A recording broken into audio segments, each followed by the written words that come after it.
Izstādes divi galvenie iedvesmas avoti ir mana bērnu nākšana pasaulē, kas nevienmēr bija tāds viegls brīdis.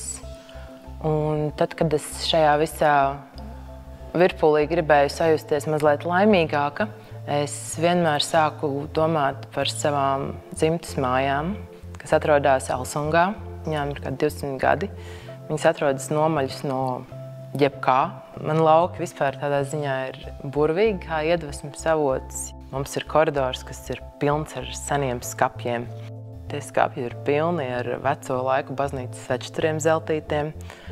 Tur ir manas vecvecmāmiņas, un es vēl nezinu, cik paudzēs atpakaļ seni izšūmi.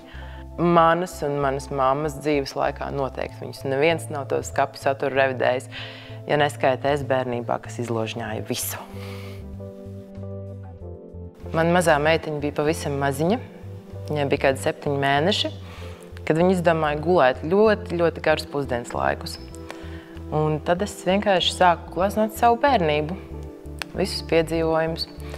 Piemēram, šeit lūk, ir dīķis manos laukos.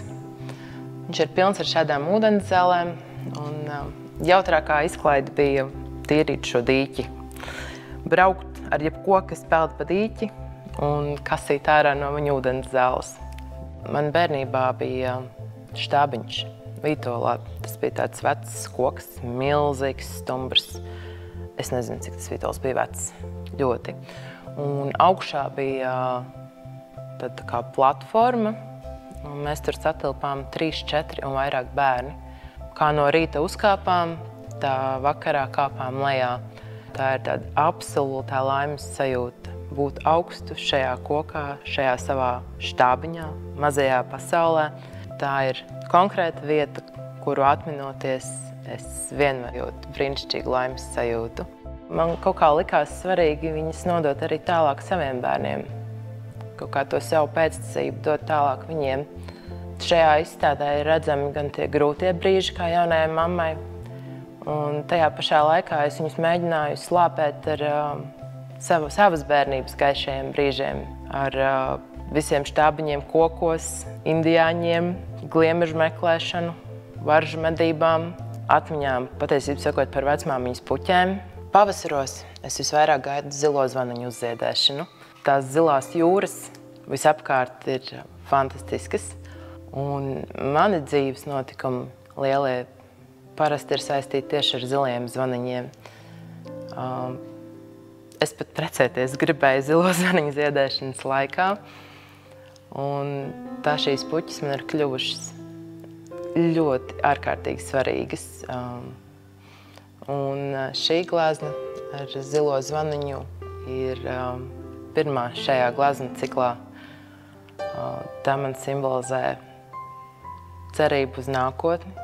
Šī ir viena no tām gleznām, kurā es mēģināju attēlot savu jaunās māmiņas sāpi, tādējādi mēģinot sev atļaut šo sāpi, patiesībā sakot, izcāpēt. Un tā nu es gleznoju sevi tur, nezinu, kādos leņķos izlocījušos, tad diezgan salauztu. Un pienāk mans mazais bērns. Mammu, kāpēc tu uzgleznoji kurpi? Un nost ar mammas bēdām mums ir kurpe. Tāpēc glezna sauc kurpīte. Mani kā mākslinieci ir ietekmējuši vairāku citu mākslinieku darbi.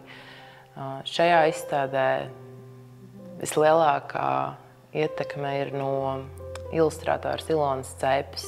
Viņai bija absolūti brīnišķīgas, ģeniālas ilustrācijas, kur viņa to visu savu zīmējumu burvību panāk tieši ar dažādām faktūrām. Tas ir milzīgs iedvesmas avots vispār visā manā mākslinieces karjerā. Sēžot vectētiņam blakus, viņš bija arhitekts, viņš vienmēr sēdēja un rasēja, un es sēdēju viņam blakus un pārzīmēju Ilonas Ceipes darbus. Faktūra pret kaut ko ārkārtīgi gludu un tādu liezīgu, un šeit raksturo manu glezniecību. Šajā gleznā patiesībā sakot, tīri pat nejauši spēlējoties ar krāsu un ūdeni uz audekla, noķēru nepārāk apzināti, bet kā izskatās kad tu skaties tādos retos mākoņos super saulainās debesīs, un viņi ir tādi, ka mazliet acis kož ārā, un tad es kaut kādā vienā brīdī glaznēs uz šī fona ir jāuzglazno arī pati saule. Tā actiņa, kādam ir jautājums, kāpēc viņai trūkst aciņa, jo man liekas, ka viņi dažkārt kā piever to vienu actiņu uz mani, bet tai pašā laikā ar otru es joprojām esmu saulē. Šis ir mans raganīgais stūrītis, tādas konkrētas latviskās literatūras varbūt pat ietekmēts. Man ļoti mīļa autora ir Ilona Leimana un viņas romāns Vilkaču mantiniece.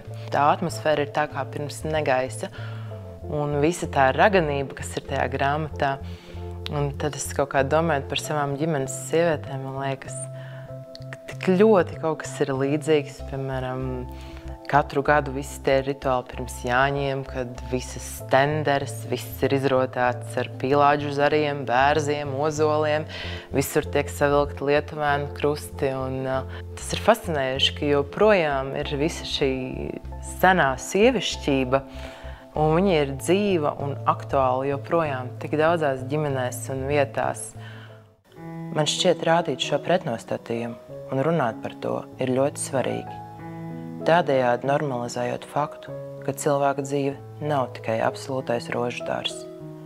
Man gribas skaļi kliegt par to, cik ļoti mūsu sabiedrībā un pat ģimeņu ietveros mēs esam spiesti izlikties. Rādīt teatrālas publiskas ilūzijas par instagramīgi perfektām laimīgām dzīvēm un vienmēr sakostiem zobiem publiski izstīties laimīgi. Ar savām glaznām es gribu uzsvērt, ka mēs visi esam normāli. Pat tad, ja skumstam.